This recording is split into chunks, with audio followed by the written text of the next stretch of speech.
y tratar de entenderse con aquellos con los que nos toca convivir. Y no es efectivo que adoptar un compromiso sea moralmente más fácil, sino que al revés, es mucho más difícil, mucho más exigente. Pero una vez adoptado, eso no implica que sea inamovible, sino que debe ser reevaluado, valorizado, y una manera de hacerlo es precisamente preservando en la memoria la moralidad de las opciones que fueron descartadas. Bueno, entonces saco todo esto a colación porque me parece que la reflexión de Miguel Jaksic, que tiene, yo creo que una enorme pertinencia y una enorme pertinencia en los tiempos actuales, donde yo creo que estamos viviendo como una suerte de revival, digamos, de la búsqueda del sentido moral de las decisiones públicas. Pero yo, dicho eso, yo creo que, bueno, yo creo que la reflexión y el libro contienen muchos fundamentos que avalan ese revival, digámoslo así, pero me da la impresión, y con esto concluyo, de que esto no puede pasar por alto, de que a nombre de la moral se han cometido demasiados crímenes, ¿no? Y por lo mismo uno comprende, en cierto modo, esa postura cauta, moderada, un poquito a la defensiva, ¿no?, del liberalismo secular, ¿no? Y por ende quizás el retorno a la moral tendría que ser pensada como una suerte de moral 2.0, ¿no? Para usar la jerga en boga, y darle una vuelta, ¿no?, de tal modo de que sea una introducción de la moral que haga más posible el compromiso, que tenga más, digamos así, que esté concebida en función del presente y no de un futuro utópico, y sobre todo que no abdica del tomar decisiones y tomar opciones, pero que es capaz de hacerlo de un modo tal que no estigmatiza, que no descarta, que no rechaza las opciones que han sido dejadas de lado. Eso es. Bien, le damos las gracias a Eugenio Tironi. Desde su perspectiva nos llevó al centro de la discusión la relación política-religión, y dejo ahora a mi derecha a Fernando Atrio.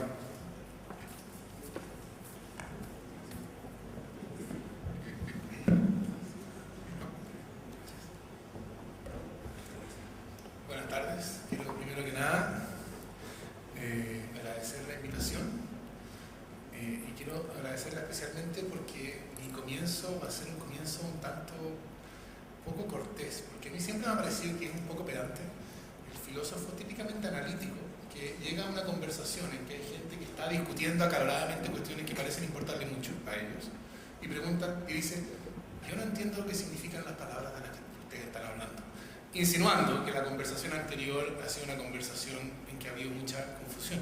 Y yo no quiero insinuar eso, pero sí quiero decir que no entiendo, no me resulta claro qué quiere decir esta relación sobre política y religión, acerca de la cual el libro de Miguel es. Y quiero pensar esta idea en voz alta leyendo 3 afirmaciones de Miguel.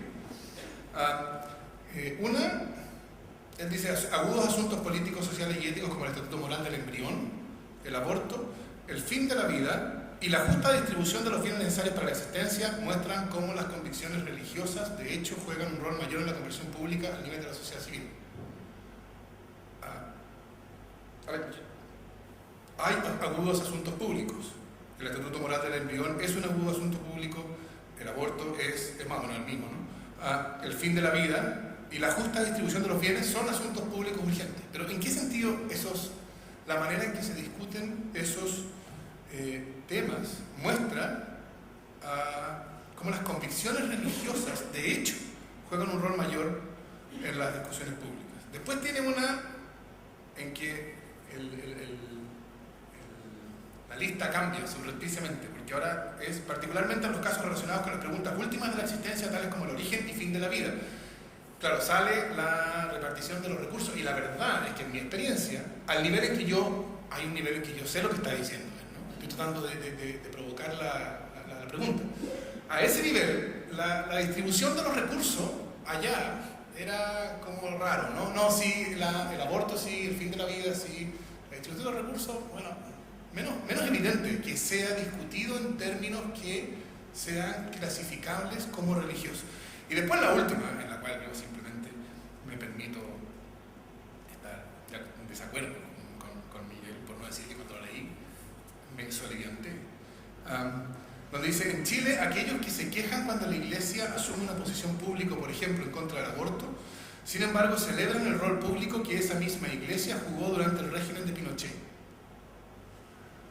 Y yo diría, bueno, claro, porque cuando asume la posición que suele asumir en relación con el discurso del aborto es una opresiva, la que suele asumir, la que asumió en el caso de la protección de los derechos humanos durante Pinochet ahí sí estaba con los débiles, con los oprimidos. Pero yo creo que aquí hay un problema, ¿no? ¿Cómo caracterizar una posición sobre el aborto, sobre el fin de la vida, sobre la repartición de los recursos, sobre los derechos humanos? ¿Cómo caracterizarla como religiosa?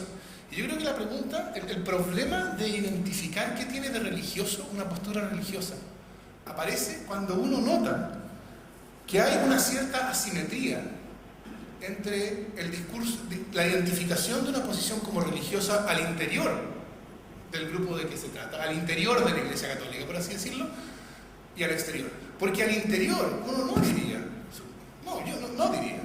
que la Iglesia está defendiendo los derechos humanos por razones religiosas. No, la Iglesia está defendiendo los derechos humanos porque eso es lo que hay que hacer en la hora presente, eso es lo que el amor al prójimo exige, eso es lo que el amor a Dios exige. Eso no se reconocería como una razón religiosa, diría yo. Es que es verdad que eso es lo que hay que hacer. La clasificación de una posición como religiosa, que suscita entonces el problema de su relación con lo político, aparece cuando hay que explicar esa posición a terceros. Pero claro, cuando uno tiene que aplicarlo a terceros, lo que uno tiene que hacer es tratar de adoptar respecto a las creencias de uno una cierta distancia. Y entonces tiene que encontrar un criterio que permita identificar una creencia como religiosa que sea hasta cierto punto neutral respecto del contenido. Y entonces que permita identificar un género llamado religión, del cual el cristianismo es una especie.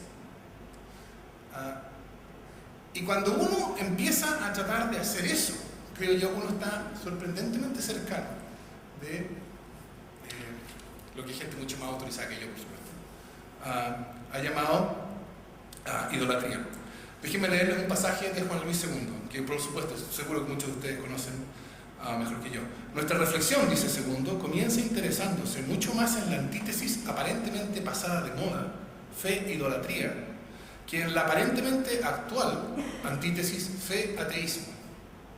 Más aún, dejamos constancia, sigue Segundo, desde la partida, de que en la antítesis que nos parece más radical, fe-idolatría, quienes se profesan cristianos pueden ocupar cualquiera de las dos posiciones, fe-ateísmo. En otras palabras, creemos que divide mucho más profundamente a los hombres la imagen que se hacen de Dios que el decidir luego si algo real corresponde o no a esa imagen. Y yo creo que esta misma idea que estaba expresando Segundo está en un notable pasaje de Simone Weil, en que ella dice: existen dos ateísmos, uno de los cuales resulta una purificación de la idea de Dios. De dos hombres sin experiencia de Dios, aquel que le niega es quizás el que está más cerca de él. La religión como fuente de consuelo constituye un obstáculo para la verdadera fe. En este sentido, el ateísmo es una purificación. Entonces, si uno concibe la posibilidad de una comprensión de lo religioso como, bueno, en este sentido, idólatra. Bueno, yo creo que uno no querría decir que lo religioso es el género y el cristianismo es la especie. No, el cristianismo es algo completamente distinto. De hecho, lo que uno entonces diría es el cristianismo es la superación de la religión, en ese sentido. Y claro, parte, no toda, pero parte de la urgencia de la discusión en la cual Miguel entra con este libro está por la manera en que las pretensiones religiosas aparecen en el discurso político norteamericano. Y claro, el problema de los norteamericanos es que tienen Texan Newborn Christians que están luchando en los tribunales para obtener que los tribunales obliguen a las escuelas públicas a enseñar el Génesis junto a Darwin. O sea, eso es lo que ellos, ese es el problema con el cual Rawls se enfrenta cuando se pregunta por la relación entre religión y política, ¿no? ¿Qué razón, qué respeto me merece el que el otro crea que el Génesis es una explicación del origen de la Biblia, que está escrita en el mismo género literario y que tiene que ser tomada en el mismo sentido que el origen de las especies de Darwin? Ahora, yo pensaría que una comprensión de ese tipo sobre lo religioso es una comprensión que para una, no sé cómo decirlo sin que suene como suficiente, ¿no? Pero para una, como digo, fe madura, no es problema. Ese no es el problema. El problema no es el que cree que el Génesis es una alternativa a Darwin. Y que entonces de lo que se trata es de conseguir que los tribunales obliguen a las escuelas a que lo enseñen en sus clases de ciencias naturales. Ahora, hay otro momento en que el autor entiende lo religioso de otro modo, y que yo creo que es un modo que es más preocupante, diría yo, que es el sentido en que aparece en la página 47. La clave del asunto, dice, está en comprender que cuando alguien está expresando públicamente alguno de los contenidos de la fe que sostiene, no está necesariamente imponiendo sus convicciones sobre sus interlocutores, está simplemente comunicando quién es.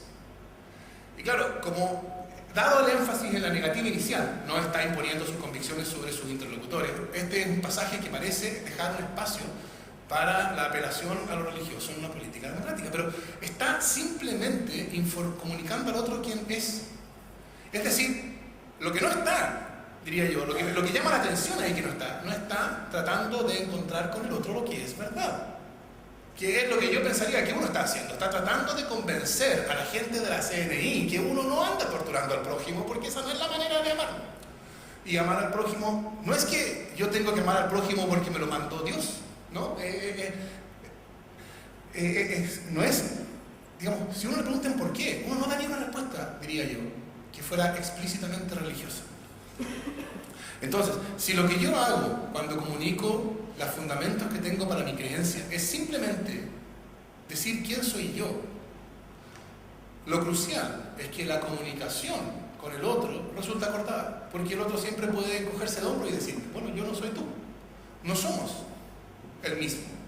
El debate público, la comunicación política supone, y yo diría, este es el supuesto central de la comunicación política. La comunicación política supone que el mundo es común, que hay un mundo, tuyo y mío, y que da lo mismo quién seas tú y da lo mismo quién sea yo, en el sentido de que seamos quienes seamos, podemos discutir sobre este mundo que nos resulta común. Y entonces, el cristiano, por supuesto, dentro de la manera que el cristiano tiene de encontrar sentido en el mundo está, bueno, su cristianismo. Pero ¿en qué sentido mi cristianismo es susceptible de obligarte a ti?